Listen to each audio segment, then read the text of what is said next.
I want to welcome everybody again. Thank you so much for being here. My name is Brendan.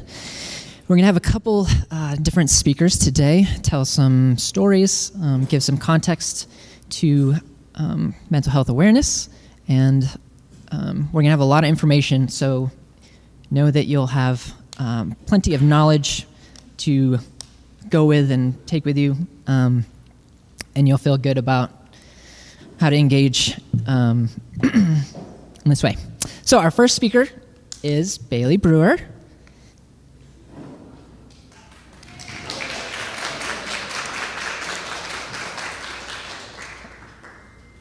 Where should I have this? Should I move the podium or the microphone? What's this, Chris? Is that good? Do I need to move this closer?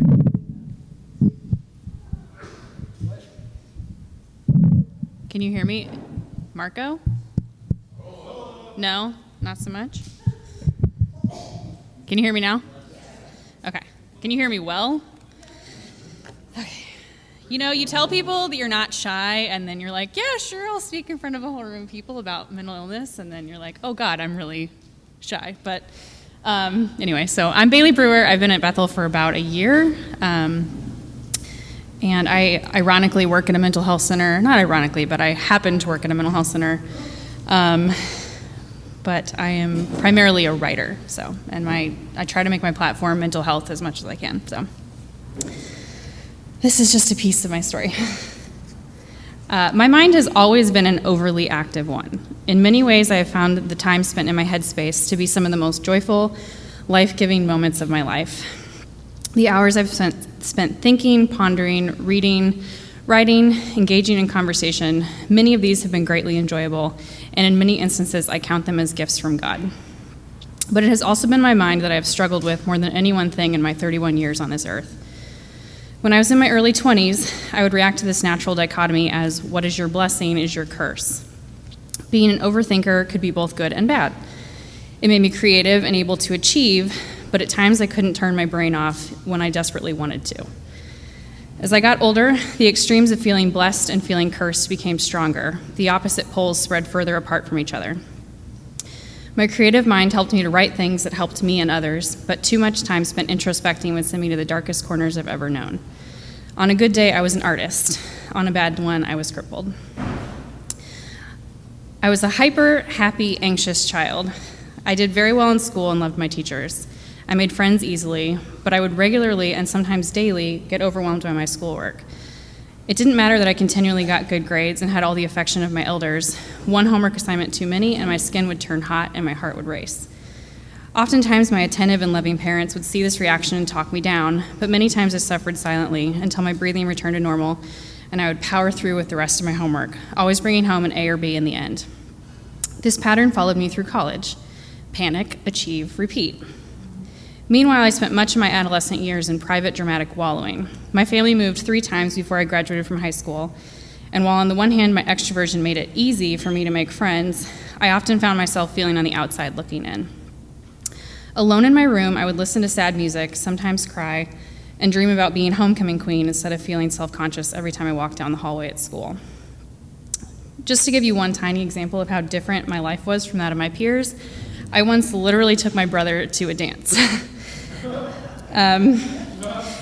Having few friends because I was perpetually the new kid, I was able to carry this off with some authentic pluck, but I ached for a friend group that would include me during special events like prom. The payoff of all this was that after all my awkward socializing in high school, I was a professional social butterfly in my small Lutheran college. I will never forget the time one of my classmates called me popular. She just rattled it off her tongue casually as if it were a fact so basic as saying Kermit the Frog is green.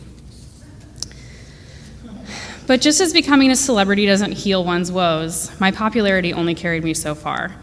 I continued to stress about the never-ending list of research papers I had to write, and as I edged towards senior year, my anxiety began to grow beyond the reach of my classwork. As my worldview expanded, as it does in college, I contemplated more and more this complex life, this earth filled with so many people who think differently from each other. I started to worry about salvation, about heaven and hell. All these people God put here, and what did it all mean? Were we all okay? Were we going to be okay down the line? And were we going to be okay eternally? Sure, these things were discussed in the theology classrooms of my campus, but I secretly kept these questions to myself, feeling myself an out-of-place Debbie Downer, a buzzkill at the party that was college. After graduation, it didn't take long for my anxiety to blister and explode, and depression was on its heels like a mangled dog. In my slow-paced job as a receptionist, my mind was able to wander, leading me to think more and more disturbing, confusing thoughts I didn't dare share with anyone. Later, I would come to find that speaking my thoughts to another person would give me incredible relief, but at the time I was afraid that verbalizing them would make my feelings more palpable and frightening. Not to mention I thought people would think I was crazy. I began a graduate program in social work and promptly began to realize that instead of providing mental health services, I should be the one receiving them. I could hardly eat nor sleep. I would drive home from class hyperventilating. Thank God I lived at home at the time because eventually my anxieties and regular crying episodes gained an audience, and my parents and brother encouraged me to go to therapy. While therapy was a life-changing step, I still had to get over the hurdle in my mind of thinking that I was above it. For years, while I supported others seeking professional counsel, I never thought I would feel so low and helpless that I would need it. The night before my first session, I crept out of bed and found my dad in the living room watching TV. I was 22 years old, and I crawled into his lap like a child and wept. Well, to this day, I honestly don't love attending therapy sessions, and my first therapist put me at the best ease that she could. She had 3 sons and a daughter, so she understood my feelings of grappling with gender roles, as I am the only girl in my family. Anne was a Christian, so we would sometimes pray before beginning our hour of talking. She occasionally referenced our shared faith in the Bible, but by and large, she just talked to me about regular non-churchy stuff. I found comfort in someone who could relate to my faith, but who didn't cover my serious problems with packaged platitudes. While she encouraged my faith practices as a way of coping, she also suggested things like journaling, measured breathing, and taking medication. After just a couple of weeks on an antidepressant, I could eat again. I could sleep.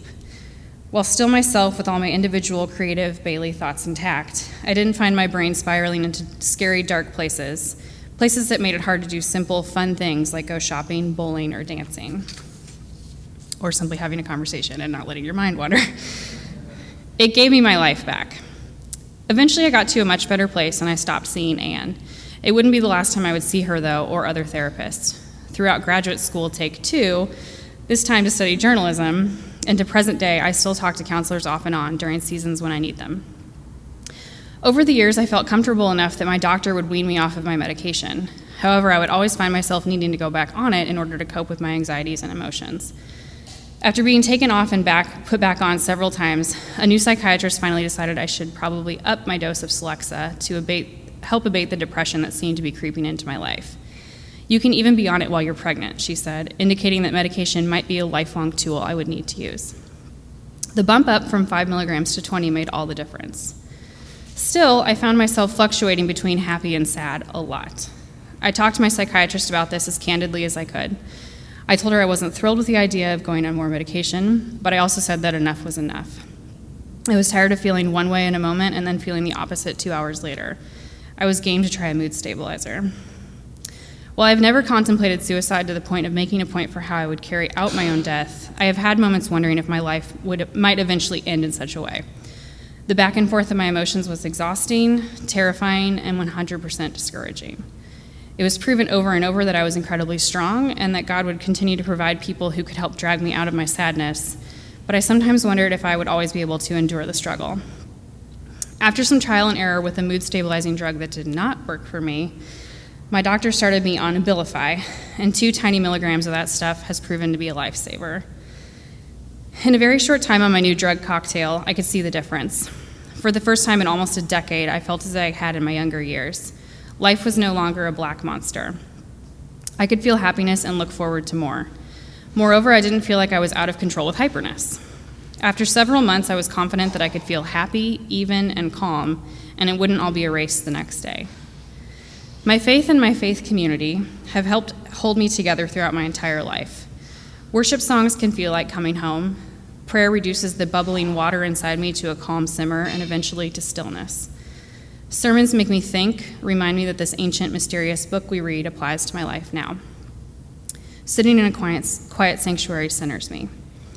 But it is the people in my life who have been the greatest witness, the greatest proof to me that God is love and he wants love in my life. God has always provided for me. In my lowest moments, I always had someone at the receiving end of my phone call. While they weren't able to erase my pain or promise me that everything would be okay, they were there. They gave me advice, encouraged me to go back to therapy when I didn't want to, got me out of the house, fed me. In a word, they loved me. Just in being themselves, they made me happy again, helped me laugh, and inspired me with the many ways that they make the world a better place. This might sound crass, what I'm about to say, but stick with me. It is because of the people in my life who embody God's love by living out their love that I am not simply an advocate for praying your troubles away. I wholeheartedly encourage church attendance, prayer, Bible reading, and fellowship with other believers. But I also believe that God made some of us great listeners, full of wisdom, so that they could get degrees in counseling and people like me could talk to them and get some relief. I believe that God made some of us super smart scientists who have the patience to study brain chemistry and create medication that can literally save lives, mine to name just one. I believe that God wants to heal each and every one of us, that his heart breaks for our broken world, and he wants all of us to reach out to him for the peace that surpasses understanding. I will never understand why, when at my wit's end, I can speak into the air, help, I'm stuck, and somehow I am then able to keep going. God's love is the most mysterious, beautiful thing I will ever encounter, and as a result of his love, we love. It is because of God that we are naturally designed to want to hug, to fall in love, to care, to cry when someone is hurting, to smile when a child laughs. We are bent for good, but sadly, life can be really damn hard. I wish I could make sense of it, but then again, I find peace in just letting go, just quietly reading a psalm and wondering why it makes me cry tears of renewal. From Psalm 139, you know when I sit and when I rise. You discern my going out and my lying down. You hem me in behind and before. God, if that isn't comforting to know that he cares about our every move when it seems like we're all just lost in the shuffle, bumping into each other, wondering what the heck we're doing here and why does it have to hurt sometimes. I wish I could tell you all that mental health gets tied up in a nice bow. Heck, I wish I could tell myself that. 2 weeks ago, I found myself at my boyfriend's apartment feeling more down than I had in years, and as a result, terrified of what might happen next. Based on my history, all I could think was that the sadness would be here to stay. Alex was taking a nap, and I crawled into bed with him, resting my head on his chest. He was warm and smelled sleepy. As he roused, he greeted me quietly. I feel sad today, I whispered into the dusky light.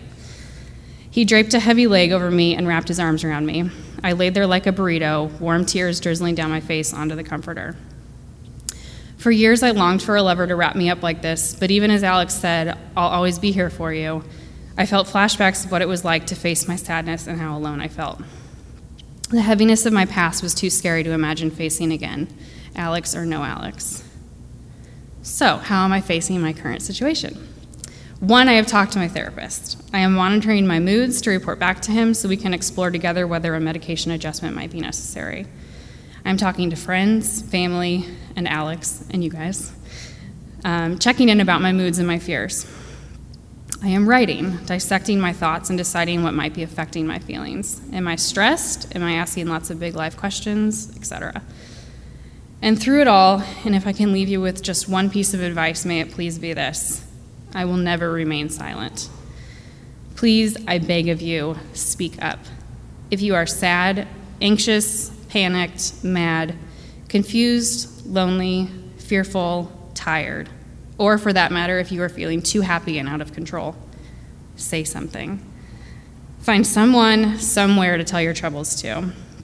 You can talk to me if you want. If you are really not shy, like me, start a blog and write out your feelings for an internet audience. If you are too uncomfortable talking to anyone you know, go see a therapist in a town where no one will ever see you. Just start somewhere. This life God gave us is incredibly beautiful. It can be so fun and light we feel we never want to leave it, like those parties we wish didn't have to end. But because our world is broken, life can bring us to our knees, making it hard to even utter to the heavens above, why is everything the way that it is?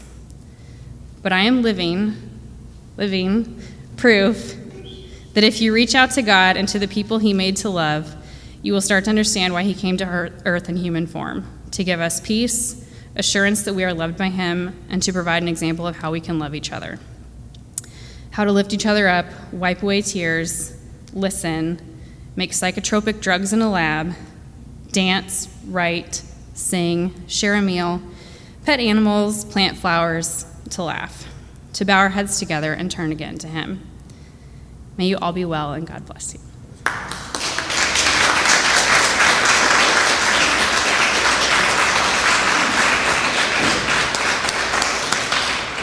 Heck yeah. Bailey, awesome. Thank you. Everybody that speaks tonight is very brave. And we wanted to talk about the stigma of mental illness and then how to be an ally, because the stigma makes it very difficult to reach out. I remember, it's not my time to share yet, but I'm going to just give you real quick. I remember when I was 14 and I started with my depression, and I remember bringing it up a couple of times of just feeling really lost and like I just had no motivation and just wasn't happy. And I remember my friends being like Brendan, come on, let's go. Like, we want to go have fun. Like, you're not being fun right now. And so I learned really quickly how to put on that smile and fake it.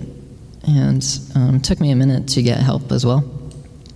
But I'm going to play a video that is going to give 5 of the common myths about mental illness. And during the videos, I'm going to pass out some information. There's a lot on the table right now, and I want you to look at those things and take what will be helpful to you. But I also didn't want to throw everything I have at you at one time. So this one I'm going to pass out first is, if you're going to hold on to one of what I shared, hold on to this one. It gives a big list of free to low-cost mental health services in the San Fernando Valley. So one of the things we can do as an ally is have the resources to be able to turn and give to the person. So I'm going to give this out and watch the video, and then I'm going to give a theological perspective on how do we engage mental illness and care for those with mental illness. Cool. I don't have my printout, I don't know where it is, but we'll go through my PowerPoint. And I also forgot to mention that everyone that speaks tonight has agreed to sit on a forum at the end. So I know that there will be some questions, and we'll have some time to do that. Okay? So the stigma of mental illness and how to be an ally from a theological perspective. There's been a few different ideologies that have been significantly harmful. And the first is that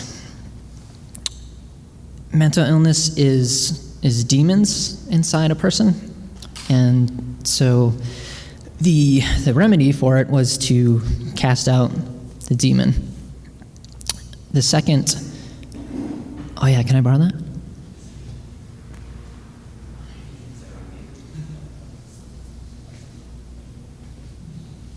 Can you go to the theological concerns? Second one. This is my favorite of what I kind of grew up with. Some of this, that mental illness is psychobabble. There's no such thing as a mental disorder. Also called mental illnesses are just sinful behaviors, so the antidote is for the person to repent and get right with God.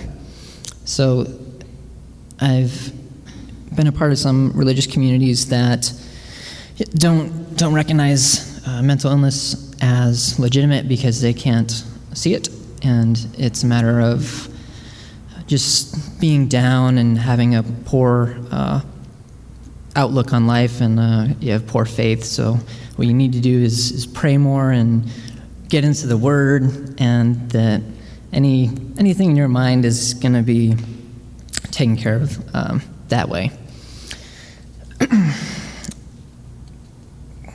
You can go to the next one. interrelated world. Our culture oftentimes idolizes individualism and autonomy and independence, and that's one of the hurdles for things like stigma, is that reaching out shows that somehow you're weak, and that we're supposed to be independent, when really, from a biblical perspective, and really from the life lessons, that independence doesn't fulfill you, it doesn't give you the warmth and the healing that community does. So interdependency is a very important concept, and that community is a place that we can find healing. And as Bailey mentioned, that we have other things that we need to support us, like the medication and therapy and different things. But being in community and having someone to talk to that's not going to dismiss you as telling you to just get over it and snap out of it, that's another good one. But our world is very interconnected. That the more I think we find out about science, the smaller and smaller and smaller we get of different particles and just energies and different things. We're finding that it's just all connected. There's not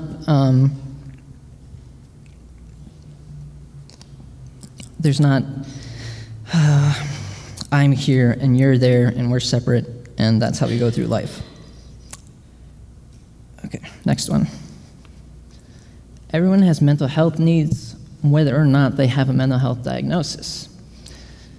So a lot of times we interchange the word mental illness and mental health, and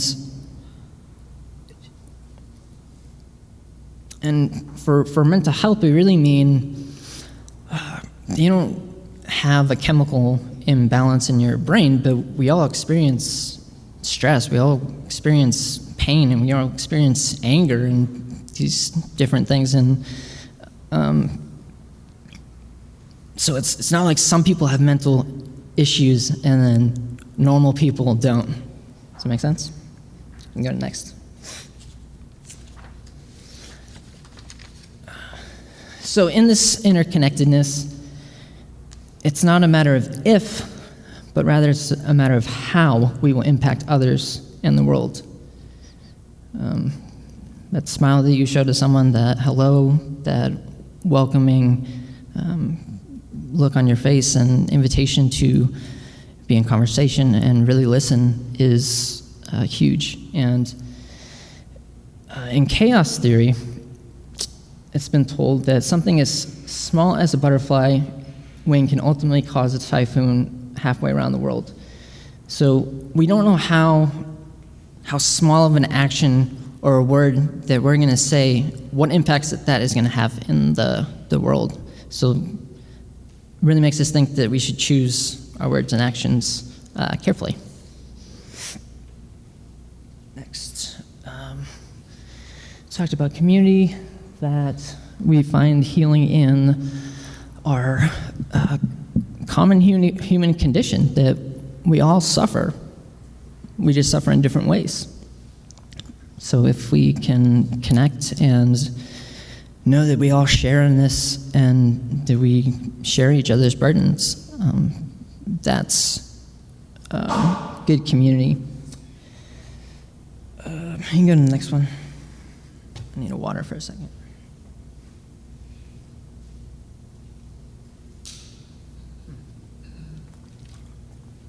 So the word compassion actually comes from two words in Latin, together, from com, and pati, probably butchering that, but the two different words, and pati, to suffer. So compassion is to suffer alongside. So it's different than sympathy or a charity that's distant. Compassion is you invest in, you come into the other person's space and share in how they're feeling. Because that's one of the things that's difficult is it's uncomfortable when someone else is in pain. And I think often we shy away from people that are in pain because it makes us uncomfortable. But to really embrace compassion, we need to realize that the call is a higher call to come alongside the other person and walk them out, whether they're having a great day or a crappy day. Next.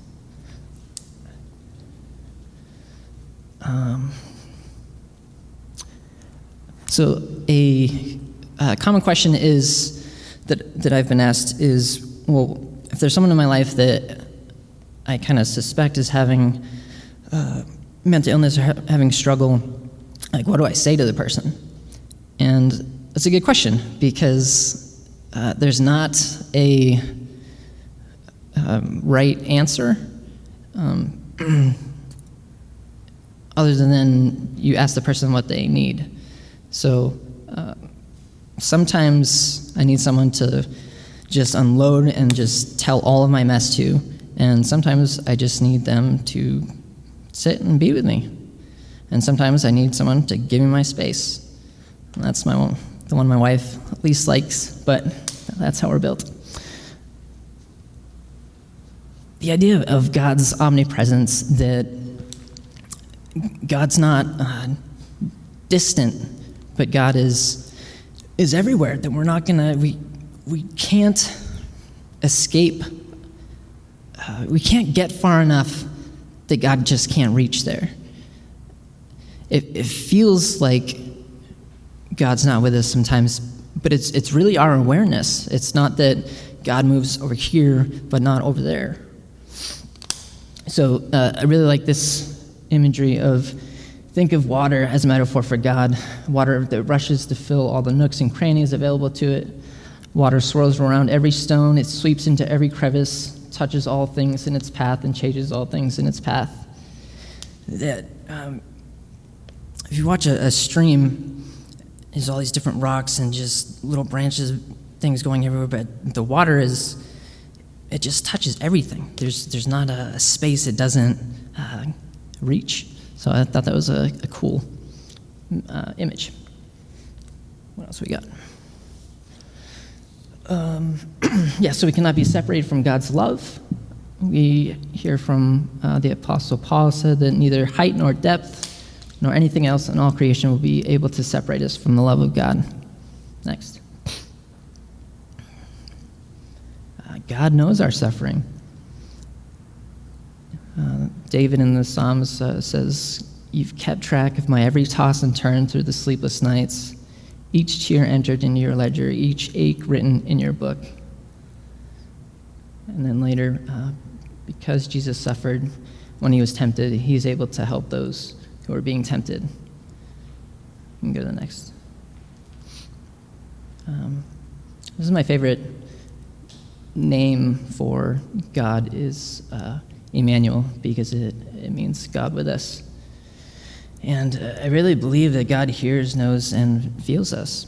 And I think that when I can't face the world and I'm in my room and I close the curtains and I'm under my blanket and I just don't have the capacity in me to step outside, God's under my covers with me. And in whatever way I can engage God, whatever I can bring or not bring, God is there. So, next. Do not fear, for I am with you. Do not be dismayed, for I am your God. I'll strengthen you and help you. I will uphold you. It's in Isaiah. Go to the next one. We'll talk more, but about how to be an ally. I want to just name a few. On that paper I sent around, it has the suicide hotline, And I strongly encourage you to put it in your phone and save it in your phone. You just don't know what experience or who you're going to encounter, and to have that is incredibly helpful, especially when you're like, I don't know what to say. We're like, okay, well, let's call together, and so that's a good resource. Talking openly about mental health and mental illness issues in order to help others be more aware and move and demystify and destigmatize this by sharing and learning from others. There's training, there's classes and crisis training and different things. But we'll come back to that. Okay.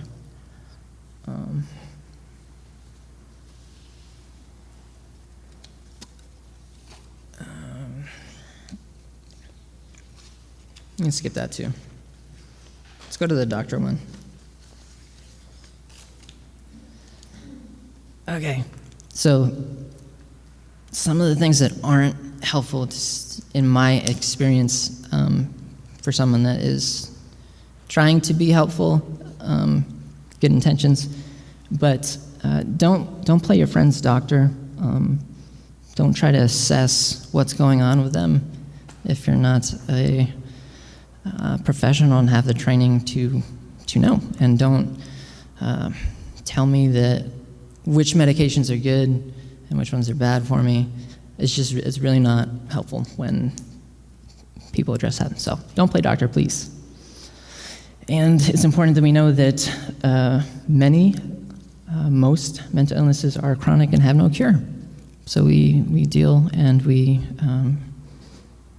process, but we have to know that there's not a fix. And that's part of the compassion too of entering the other space. Is I struggle with this too. When I see a problem, I want to fix it. So when I see someone else hurting, I really want them to not be in pain. So I'll do whatever I can to stop that. But sometimes what the other needs is for me to enter their space of not fixing it. So to come with an attitude of an empathetic listening and asking what the other person needs. Is it space? Is it for you to listen? Do they want your advice?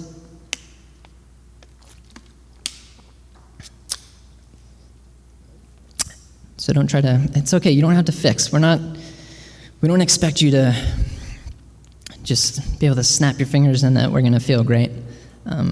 So just ask what we need and we'll let you know. And I think that is all that I'm going to say about that. Yeah, so during the forum portion, I'll talk more about some of the specific ways to be an ally. But for now, we're going to watch another video, and then Juliet is going to come and speak about some life skills. Cool?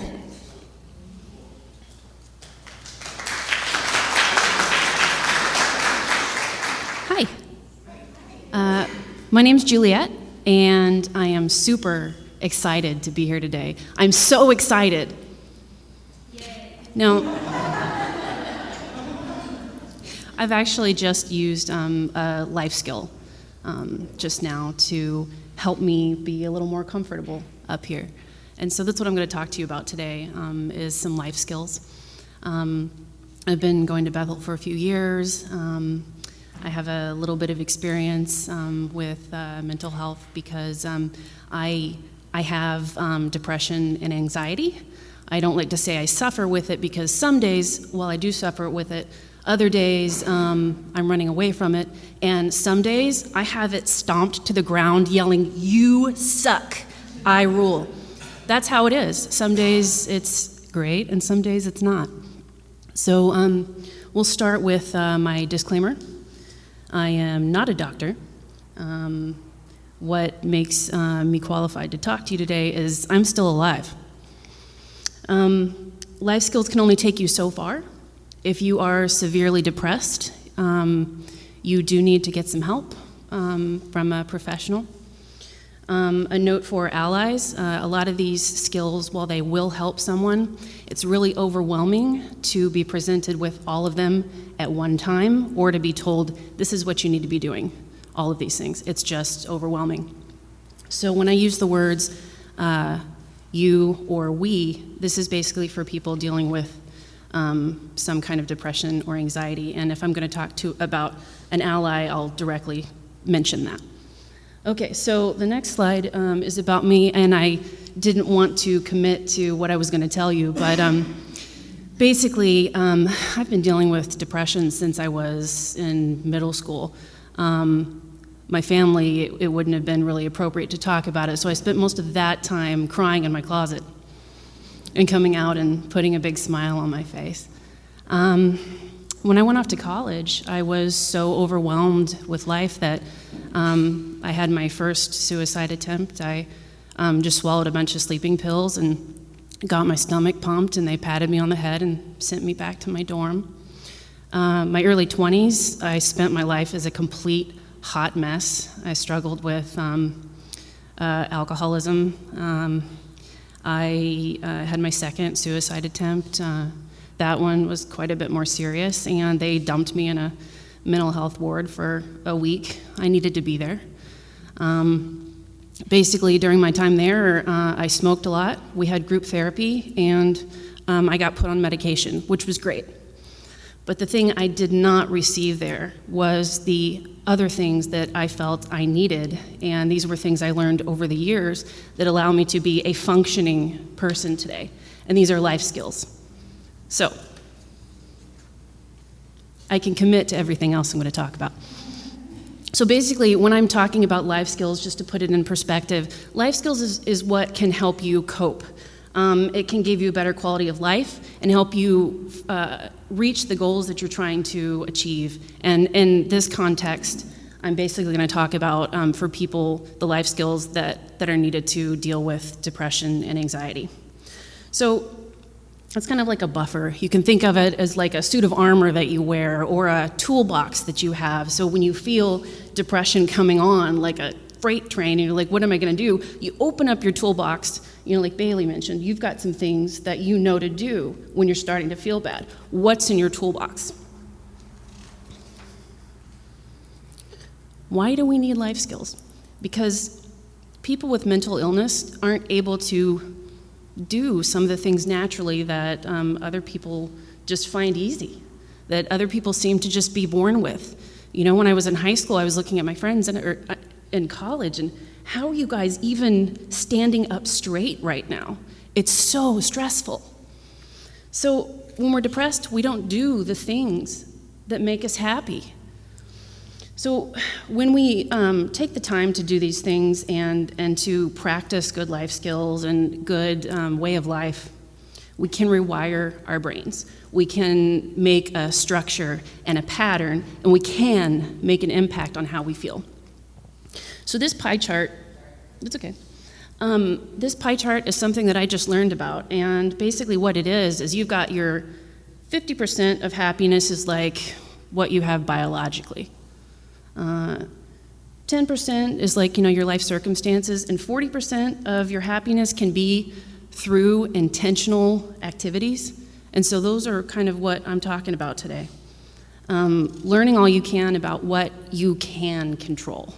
Because we can't control when we see that pit of despair in front of us. We just can't. So we have to have some things in our toolbox. Okay, so according to me, these are the most essential life skills that are working for me. And it seems like common sense. Like, I know a lot of you are looking at it and you're like, well, hello, these are the things that we're supposed to do. You need to give your body what it needs. Our body is meant to have plenty of sleep, plenty of food. You should actually drink water, not just wine and coffee and soda. Like, your body needs it. Air. Sometimes we just need to breathe and comfort. These are the things that our body needs to survive. I know in AA it's a common saying, don't ever let yourself get too blank. And for people suffering with depression and anxiety, this is really helpful. Don't ever let yourself get too sleepy or too tired or too stressed out or too overloaded. You need to watch out for these things because if you monitor it, it won't catch up with, it won't get you when you're not looking. Okay, let's see if it's working. Okay, so as I'm talking, sync your breathing with this. So as it expands, fill your lungs. And let it out. Breathing is a great way to reduce stress. It also costs you nothing, and it's really nice. And this is also a lot of the reason that you'll see a lot of stressed out people smoking. And when I was in the mental ward for a week, that's why most of us were out there chain smoking, because we didn't realize that just breathing makes you less stressed.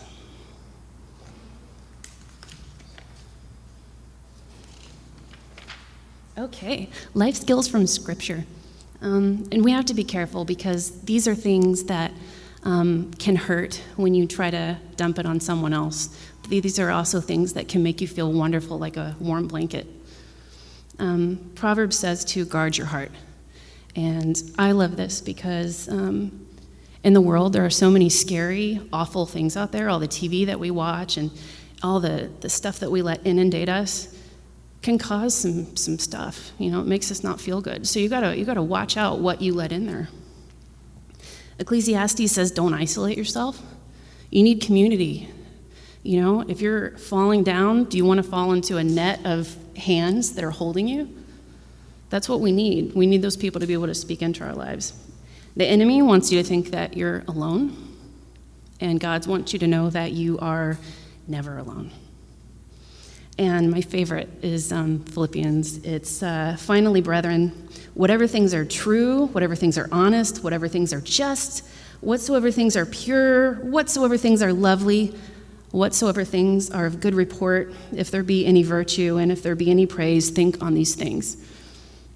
And I love this so much because if I could just take this and live with this, I think I would do all right. If you hear stuff that's good, keep it. If you hear stuff that's bad, 1 Thessalonians says, rejoice always, pray without ceasing. This is like expressing gratitude and talking to God all the time, and those things will always make you feel better. And psychology research backs this up. People who express gratitude regularly are happier. And when we slow down and appreciate the little things, the here and now, we'll do better. Not constantly looking out to what's out there. Bonus life skills. This is a very incomplete list. There's a lot of things that I use that just did not make it to this list. Hey, make some good choices. That sounds really easy, and it's not. I'm talking about good decisions every single day, one after the other after the other. I know sometimes it's like a tendency to be like, well, I'm going to make good decisions today, and then I expect my whole life to all of a sudden be better, and that's just not how it works. It's day after day after day after day. And this is harder. This is harder for teenagers and young adults because there's this thing in our brain called the prefrontal cortex, and what that's in charge of is good decision making. That doesn't fully develop until you're 25, and that totally coincides with all my ridiculous behavior. Most of it. So, this is a fun trick. If you're depressed and anxious, work with your hands. And I love this because you can be creative, or you can just sit and pound a nail into a board. It doesn't matter. Working with your hands, research has shown that it will make you happier. Also, like in our society right now, we're on our phones a lot. That does not count. So let me open it up. What are some things that you can do with your hands? That cross stitch, awesome. Make homemade cards. Clean the house, yes. You can come clean mine anytime. But just anything, cooking, making food, building, digging in the dirt. These are all things that will make you feel better. What? Oh, I love this one because we're all going to stretch right now because I know you're a little tired. Okay, so power poses and pep talks. I do this all the time. Just the simple act of standing with your feet side by side like this, I feel like a superhero. I am awesome. I do this all the time at home by myself, obviously, and it makes me feel better. It tricks my brain into thinking all is well.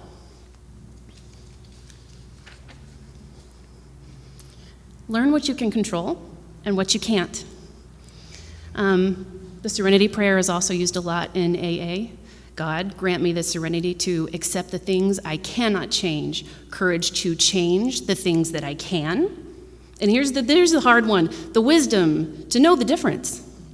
Because when you're trying to exert control over things that you have no control over, you're gonna feel awful. You're gonna have that conflict in your brain. Okay. Next. This one's really hard. Learn to nurture yourself while creating a routine. It's really hard because when you're in the pits of despair, you can't get out of bed. You don't want to brush your teeth. You don't want to go to work and forget about volunteering. It's awful. So do the little things. Get out of bed, brush your teeth, take a shower, put real clothes on. Just walk outside and feel the sun on your skin. Do the little tiny tasks that you can do. And when you do those successfully, you celebrate like you just won an Oscar. And that will take on additional things. You will make yourself feel better little by little, and then you repeat. And then you don't give yourself a hard time when you aren't able to. You get up the next day. You need to know when to be gentle with yourself and when to push. Okay, so this one is not for allies. And the reason for that is because expanding your comfort zone is really, really uncomfortable. But as someone that has a constantly shrinking comfort zone, if I let it, pretty soon I won't leave the house if I let myself. So sometimes if you're having trouble expanding and trying new things, call a friend and get them to come help you. Like if you want to try a new dance class, call your friend and be like, I really need help trying this. And be prepared to turn back around and go out if it makes you uncomfortable. And that's okay. Okay, I love these because I have anxiety attacks sometimes, and these things help me. So the first one, tell yourself very slowly and calmly who you are, where you are, why you're there, and that you're exactly where you're supposed to be. This has helped me time and time again. Find a safe, quiet space and focus on your breath. This last one is my favorite. Take a small object and focus on it. Really focus on it. What am I looking at? What does it feel like in my hand? How heavy is it? What's the texture like? Is it smooth? Sniff it. Can you imagine it on a beach? What's it sound like? I can make it make a snap. This sounds really silly, but it gets you out of your head and onto this object, and hopefully that'll get you in a spot where you'll be okay. Okay, I'm gonna, I think, do this one and then I'll skip to the end. This is a big one, and it took me a very long time to learn, even through my last marriage. Others cannot read your mind. They don't know what's going on with you. They want to know, but you have to ask for what you need. Even if you aren't sure, just say, I'm not sure what I need. I'm not feeling very good right now. I need some space. But you can't expect others to read your mind. Okay, I want to skip all the way to the very second to last slide. This is my tip for allies. This is my life skill for you. And you need to understand that you are not responsible for another person's mental health or well-being. So for those of you that are really struggling with this, you just need to understand that. Nobody can make another person have the will to live. Okay? I want to make sure we have time for the question and answer time.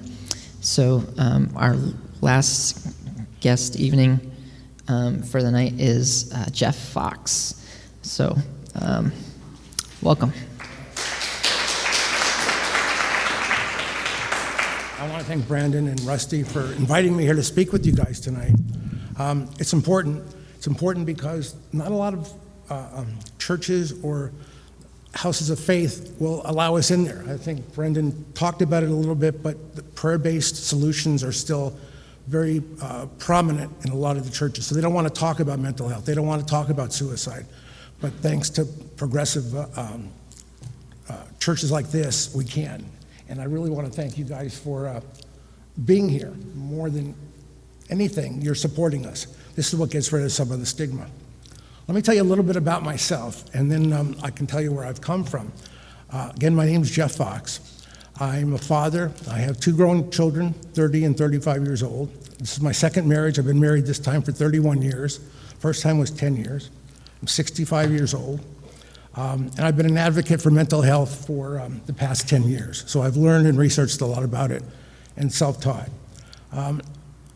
I'll tell you what, right now, after being around people for the past 10 years, and I've started a support group here in the Valley in Santa Clarita.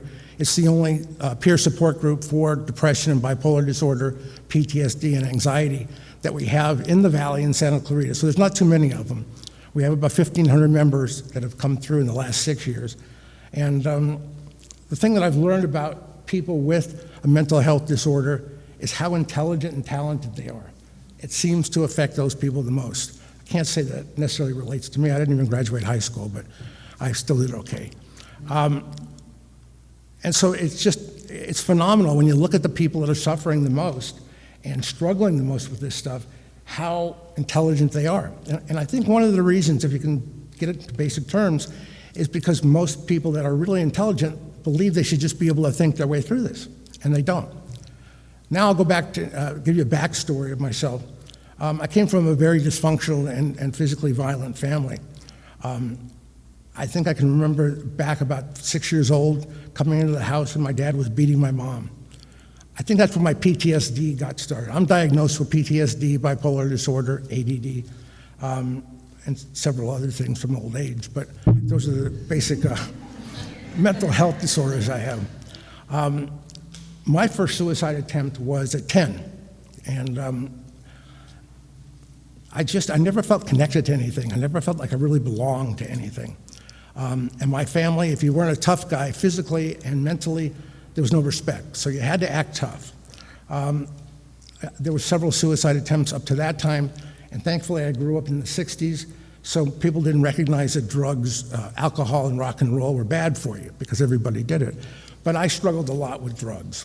And drugs were not necessarily because I was self-medicating, although I was, but because I couldn't connect with people on the outside, it was much easier to connect with those people who were doing drugs. Nobody was really connecting. There was just drugs was the common thing that everybody did.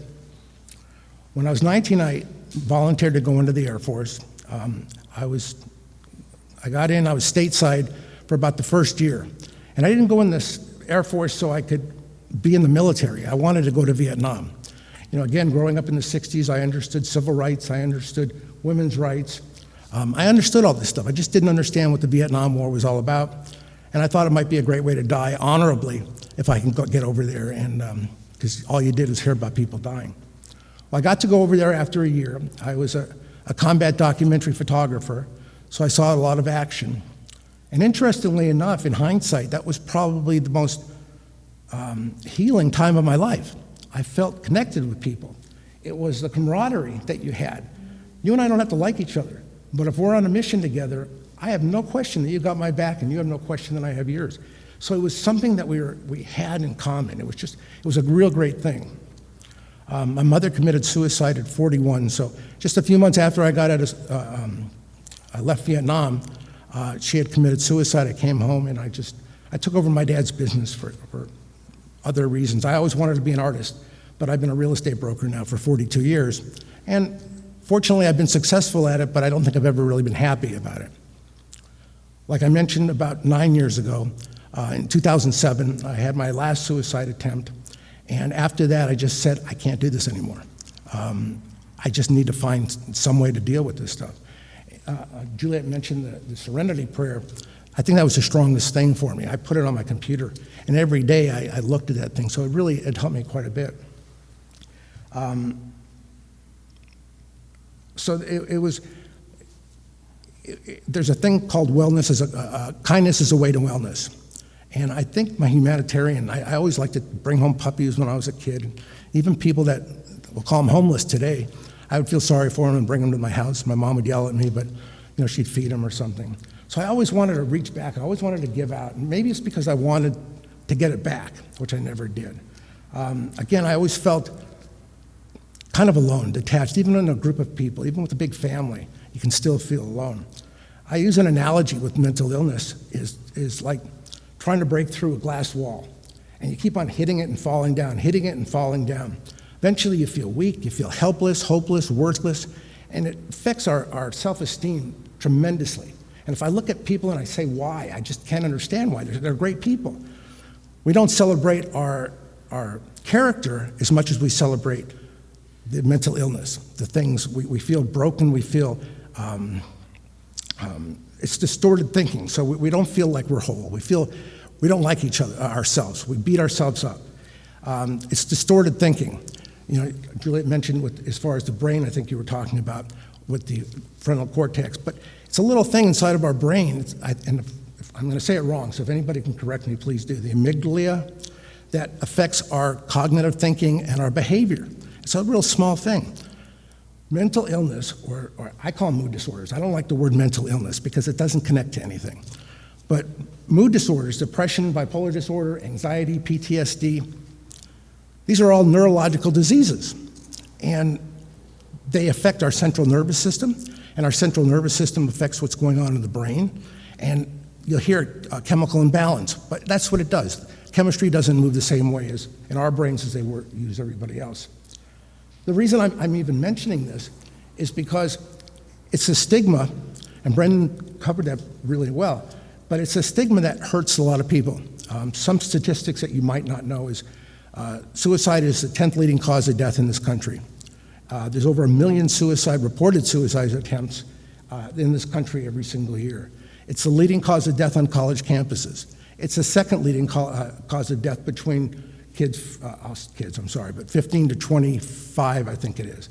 It's tremendous. It's a, what's the word I'm looking for? It's an epidemic. It's not something that's getting better, it's just getting worse. Mother Teresa has a quote, and I love her quotes. The feeling of being alone and unloved is the worst of all poverty, and it really is. And I think those who have depression or bipolar disorder can really relate to this. We just beat ourselves up for being this way. And when people can start to understand what this is, especially me, that's how I found the other side of the fence. I found the green grass, if you will, maybe about 5 years ago. It took me a while with medications, with therapy, with everything else. And I had to build a toolbox, just like Julia said. You need things. To me, one of the most healing parts was, I know we talked about communities, but there's different communities. There's the community we have on the outside, there's the community we have here. But the community that I'm involved with the support groups, are like-minded individuals, people who go through this, people who can understand this, and we can talk about what helps and what doesn't help. It's hard to have empathy if you haven't walked in somebody's shoes. You can have compassion, you can be sensitive, you can be loving, but it's really hard to have empathy. Families are great, they love us, but unfortunately sometimes they want to fix us. And by fixing us and not being able to, they feel frustrated. And frustration can lead to anger, and anger can cause people, rough time in families. So it's not that they don't want to help, it's just they don't know how to help in most circumstances. Also, as far as us being intelligent and not fixing anybody, it's the condescending things that people say. Well, just go to a movie, or just eat right, or just sleep more, or we know that. We understand that. It's just having to do it. It's finding the will or the way to do that stuff. So it's a very hard thing. Again, in my opinion, and I know I'm preaching this, but the peer support groups help tremendously in this. What I really wanted to discuss at the end was the stigma. And we use the word stigma a lot, but I don't know if people really understand what stigma is. And so by using it, we kind of deflect it. Yeah, we shouldn't have stigma, we shouldn't do this, but if I may for just a second, stigma is defined as a mark of disgrace associated with a particular circumstance, quality, or person, such as the stigma of mental disorder. Synonyms for stigma include shame, disgrace, dishonor, humiliation, and bad reputation. The hardest thing about stigma is self-stigma, not necessarily public stigma. But public stigma refers to the attitude and beliefs of the general public towards people with mental health. As an example, I think you might have said it, Juliet. People with psychiatric conditions are violent and dangerous. We don't commit any more crimes or murders than anybody else does. In fact, it's probably less, and we are subject to being more victimized, more easily victimized than anybody else. Self-stigma is, in order to experience self-stigma, we have to believe in the stereotypes that everybody else says. So we beat ourselves up. We beat ourselves up for feeling this way and for not being able to get through it, not being able to think our way through it. We're not lazy, we're not weak, but we think that a lot of times. And public stigma and self-stigma a lot of times will prevent people from getting help. 1 out of every 4 people in this country, adults in this country, will be affected by mental illness in any given year. That means several of you out there have it. You might have dysthymic depression, which is a low-grade depression, and thinking that that's just part of your personality or whatever. And that could develop and lead into other things too.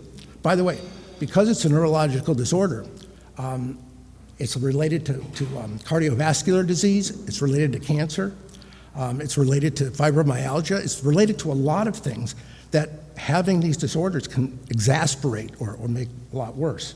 So it's not just being depressed, that's the thing, but what it can do, the secondary causes of it. I kind of don't like to call it stigma on the outside, because it's really prejudice, discrimination, and intolerance.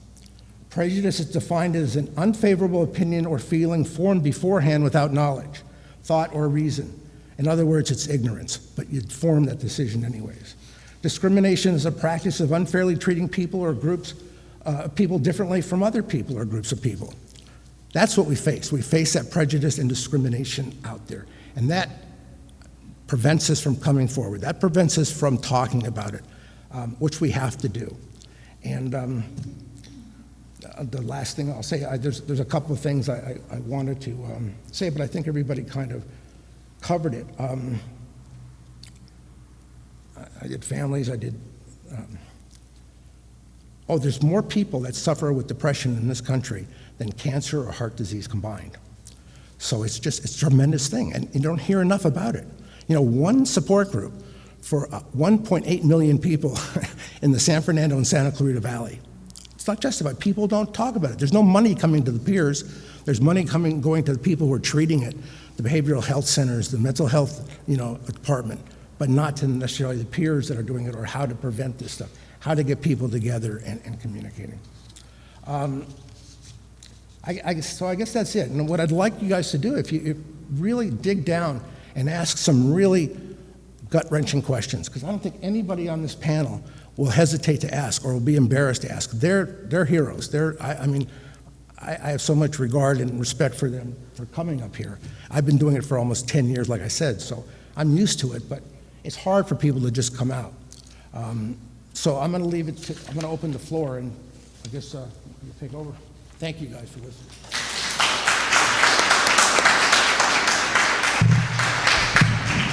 Awesome, thank you guys.